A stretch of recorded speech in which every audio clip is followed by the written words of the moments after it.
What's up guys, we are in Shimokitazawa today. Classic case of TikTok made us do it. It's a fantastic location to go thrift shopping when the birds don't attack you. Things are looking up. We just left the metro station. There's already a thrift shop right there. There's also a bakery, so let's go explore the neighborhood.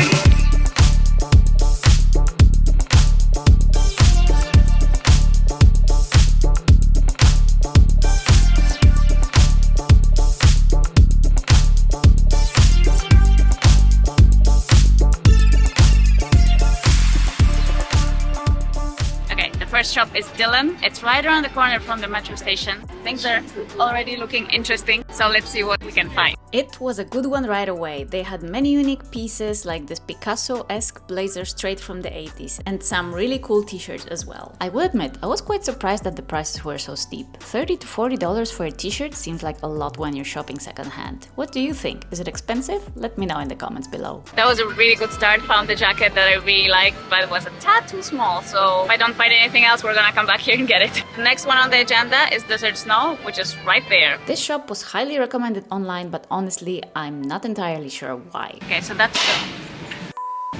took us like 2 minutes. It's mainly clothes for guys, and they're quite expensive for the fact that some of them come with stains. 5,000 yen for a hoodie that has like a stain right here.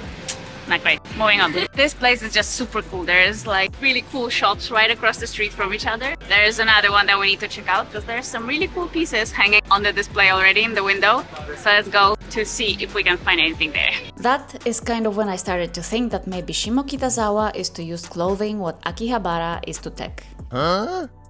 It's not about finding a bargain, but about paying a little extra for some one-of-a-kind pieces. Like this pink Gucci hoodie priced at $150 even though it had a substantial hole in it and a stain that didn't look like it was easy to remove. Okay, so that's 3 shops in and we literally maybe covered 5 meters of the road.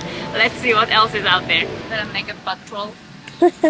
We took a turn and another 20 steps and here's the next one that's supposed to be good, so let's see. God knows I don't need any more tote bags in my life, but these two were really cool. Same as this knitted vest that is a way more interesting version of the stuff you can currently find in the likes of Uniqlo. This is so in again, it's crazy. I did not go into this experience with a shopping list, so the goal was to look out for some special pieces, ideally with an Asian twist to them. Somehow I found myself totally gravitating towards the jackets. This Donald Duck one was absolutely amazing. It wasn't a perfect cut for me, but it still took a lot of self-control not to buy it. Okay, so that was another good one. This one seems to be very well organized in comparison to some of the other shops. Found 2 cool things, but I haven't pulled the trigger on anything yet. On the way to the shop that was on the list, which is right there, we found this place that looks super cool.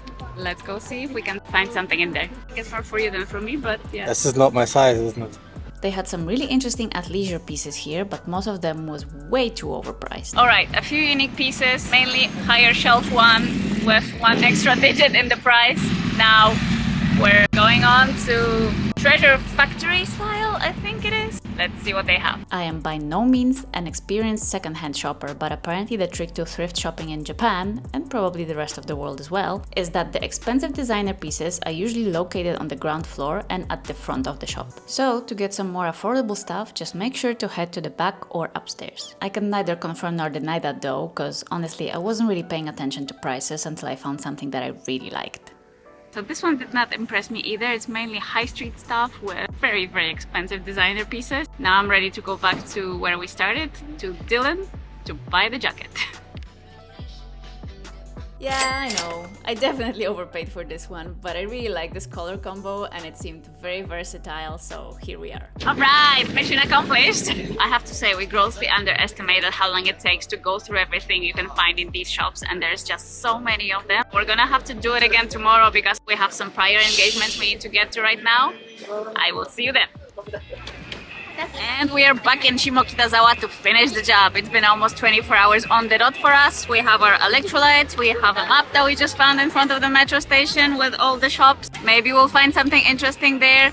Yesterday we were on the east side, I think we can call it. Today we're going to the west. Let's go see if we can find something interesting. Oh, a quick disclaimer. Vast majority of the shops we feature have multiple locations around not only Tokyo but the whole country. It's definitely worth to keep your eyes wide open for them during your travels. I did not know this until now, but thrift shopping seems to be quite a thing in Japan. Okay, so that's weird.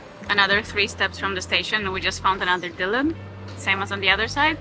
That was my favorite yesterday, so let's go see if there's anything in there. This one seemed more men fashion oriented, with the majority of the pieces leaning a bit basic. I did find this interesting animal print hoodie, but I didn't feel like I could actually pull it off. That was a pass for me.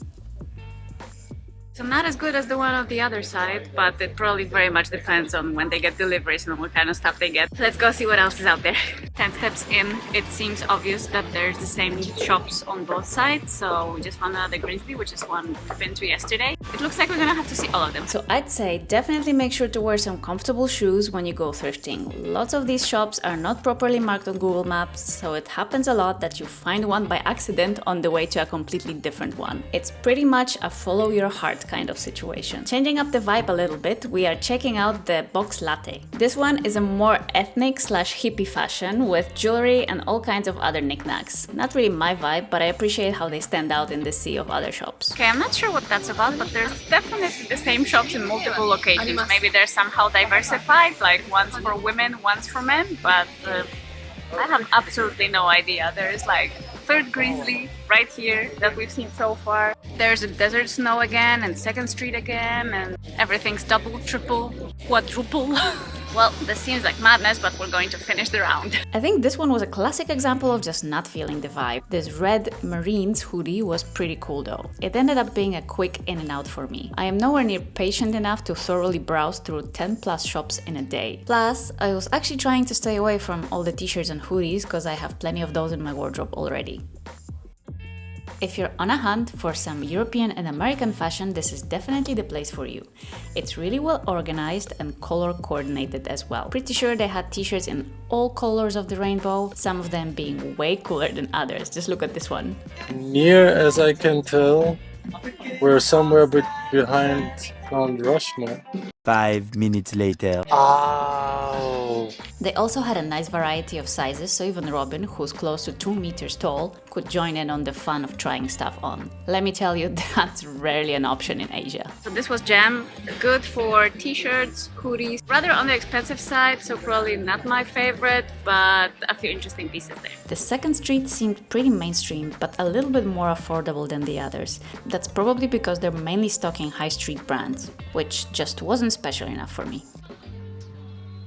Ragtag is where you can find the luxury brands. Apparently their pieces are famous for great quality, and many of the clothes they sell are no longer available commercially, which makes them even more appealing. I'm not cool enough for these clothes and they're so expensive.